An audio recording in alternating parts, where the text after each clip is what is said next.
আমাদের সেই সব ভাইয়েরা বলবো চটি চাটা একটু বন্ধ করুন। আপনারা উলামা মানুষ, আপনারা আলেম মানুষ, আপনারা পীর মানুষ, পীরজাদা মানুষ, চটি চাটা একটু বন্ধ করেন। আরে অন্য সময় চটি চেটেছিলেন আলাদা কথা, এখন ঈমানের লড়াই। এখন ঈমান হারিয়ে কি চটি চাটতে মন যাচ্ছে?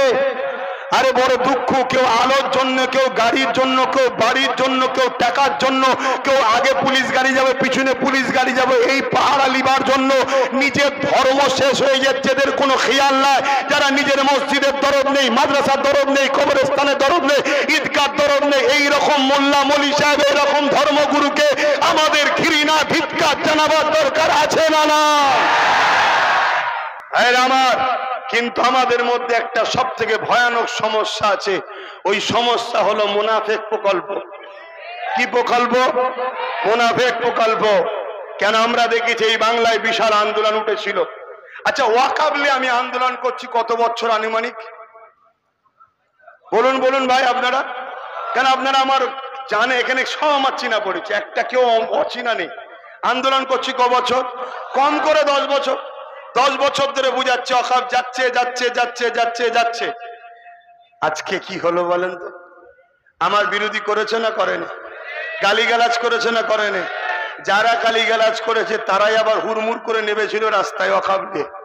আমি বলেছিলাম যাক দেরি হলো, সৎ বুদ্ধি যখন এসেছে গেনার হব। কেন আন্দোলনের যে রূপটা বাংলায় নিয়েছিল, আজকের দিন কোন দিন থাকতে এতক্ষণ মনে হয় আইন বাতিল হয়ে যেত। কথা বুঝে আসছে? কিন্তু আমার রাজ্য সরকারের এক হুমকি, কি? দিল্লি চলে যাও, আর যদি করো সব থেকে বড় দুশ্মন হব।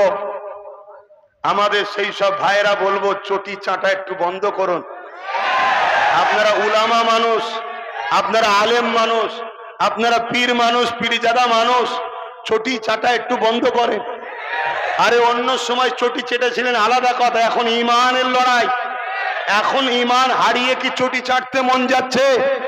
আরে বড় দুঃখ, কেউ আলোর জন্য, কেউ গাড়ির জন্য, কেউ বাড়ির জন্য, কেউ টাকার জন্য, কেউ আগে পুলিশ গাড়ি যাবে, পিছনে পুলিশ গাড়ি যাবে, এই পাহারা লিবার জন্য নিজের ধর্ম শেষ হয়ে যাচ্ছে, এদের কোনো খেয়াল নাই।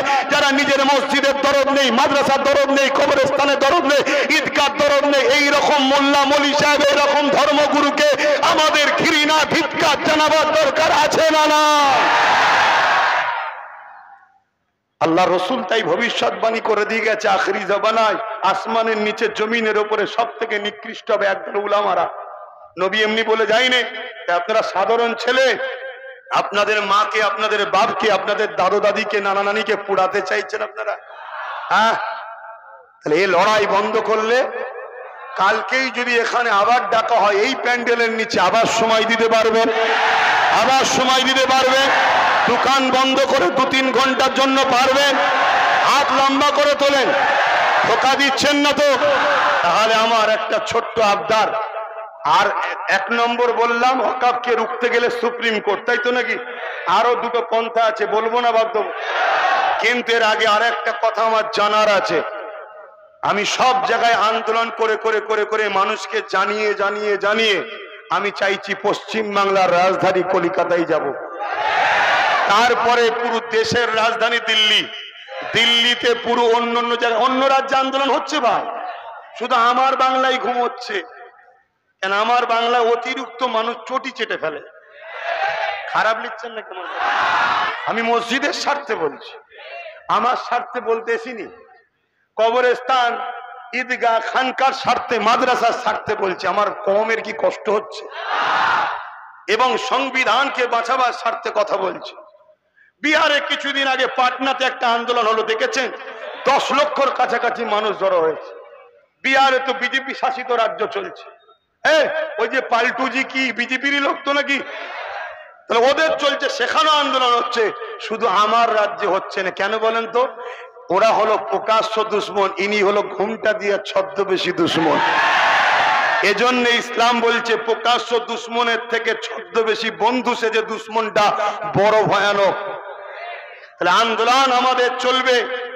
দ্বিতীয় দুটো কথা বলবো, কিন্তু প্রথম যে কথাটা বলতে চাইছি, সব জায়গায় আন্দোলন করিয়ে আমার লক্ষ্য কলিকাতা বা পশ্চিম বাংলার রাজধানী কলিকাতা ব্রিকেটে একটা প্রোগ্রাম করতে চাইছি, ওয়াকফ নিয়ে, মানুষের অধিকার নিয়ে, নিজেদের গাঁটের পয়সা ব্রিকেটে কারা কারা যেতে রাজি আছেন একটু হাত তুলে দেখা। আপনাদের হাত একে অপরের পাশে একটু দেখবেন কেউ বাদ আছে কিনা। আমি কাউকে জোর করছি নাকি? না, কেউ যদি না তোলে তা কিছু দেখে রাখা যে আমাদের নয়, ঠিক তো নাকি? কেন দাদার জন্য হাত নামান, দাদার জন্য গেলেন, দিদির জন্য গেলেন, সবার জন্য গেলেন, আর আপনার মা বাপের ইজ্জত আবরু, মসজিদ মাদ্রাসা কবরস্থান ঈদগাহর জন্য যাবেন না?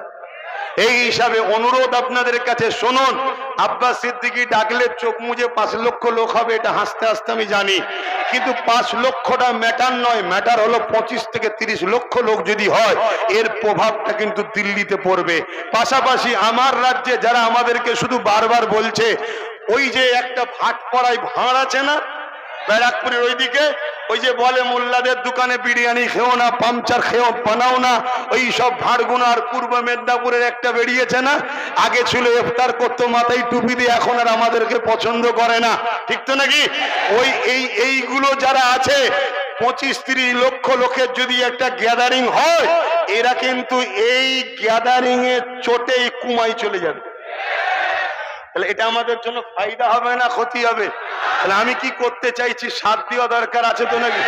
হয়তো একটা দিন কাজ যাবে, কিছু টাকা লস হবে, গাড়ি ভাড়া করতে হবে, আর এলাকায় কিছু মুনাফেক মুসলমানকে ওই দিন একটু চিনা যাবে কারা গাদ্দার আছে। তাহলে যে বলবে ওয়াকফ নিয়ে যাওয়া যাবে না আন্দোলনে, জানতে হবে এ গাদ্দার মুসলিম সুরাতে বেঈমান, ঠিক না বেঠিক? ওটাও জানা দরকার আছে না? নাই?